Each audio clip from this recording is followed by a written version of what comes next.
So I'm going to show you how to do a French twist using the U-pins. Many of you probably already know and use the Flexi clips for French twists, but a really pretty variation is to use the U-pins. All right, start with a ponytail. Put your finger on top of the ponytail, wrap that hair around, and then twist down.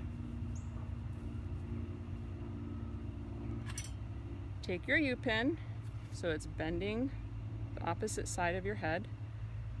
You take a bit of hair, go down, turn, go along the scalp. So now the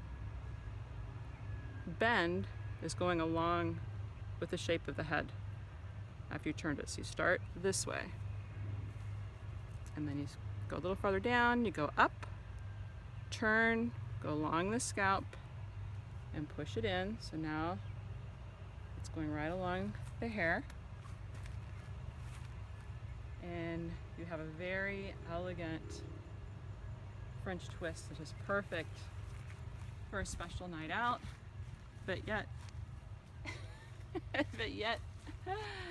it's so easy to do. You don't have to spend a ton of time in your hair to have it looking really elegant and beautiful.